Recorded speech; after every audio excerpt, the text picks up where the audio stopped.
Assalamualaikum warahmatullahi wabarakatuh. Perkenalkan, nama saya M. Arif Praitno dengan NIM F1E 121209 dari R006. Kali ini saya akan mempresentasikan strategi pemasaran dari usaha kentang Mustafa.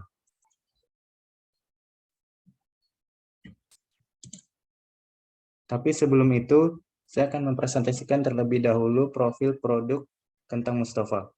Kentang Mustafa adalah camilan yang berbahan dasar kentang yang diparut, lalu digoreng, dan diberi bumbu balado sebagai penyedap rasa. Produk ini dikemas di dalam kemasan plastik yang mudah dibawa kemana saja. Ini adalah sampel foto dari produk kentang Mustafa. Selanjutnya, strategi pemasaran. Strategi pemasaran yang dipilih adalah dengan pemasaran secara offline.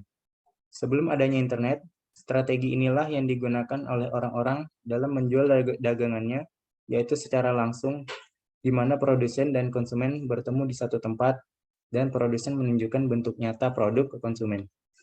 Walaupun terkesan kurang modern, nyatanya strategi ini masih relevan di zaman sekarang. Karena ada sebagian konsumen yang lebih menyukai melihat dan menyentuh secara fisik produk yang akan dibeli dibanding yang bersifat digital.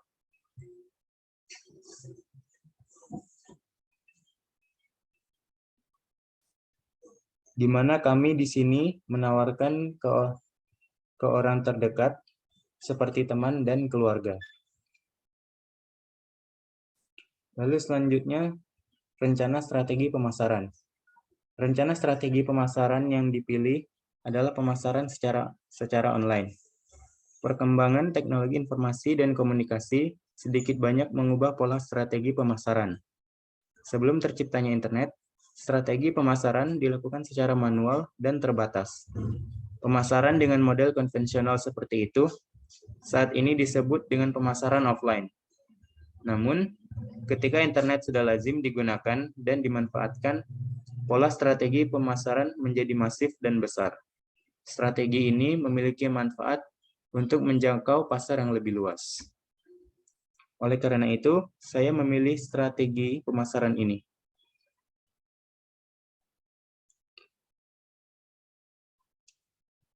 Strategi pemasaran offline versus online. Dari dua strategi yang sudah saya sebutkan di atas, berikut adalah perbandingan dari keduanya. Yang pertama adalah jangkauan pemasaran. Jangkauan pemasaran kedua metode pemasaran ini berbeda.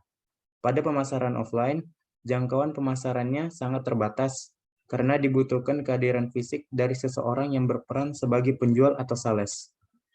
Sedangkan pemasaran online dilakukan melalui media internet, di mana orang dapat mengakses bahkan tanpa harus bertemu dengan pihak yang memasarkan. Jangkauan dari pemasarannya juga sangat luas, bahkan bisa sampai ke luar negeri.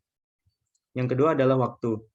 Pemasaran secara offline sangat terikat oleh waktu, di mana pesan akan tersampaikan hanya ketika penjual menjajakan produknya.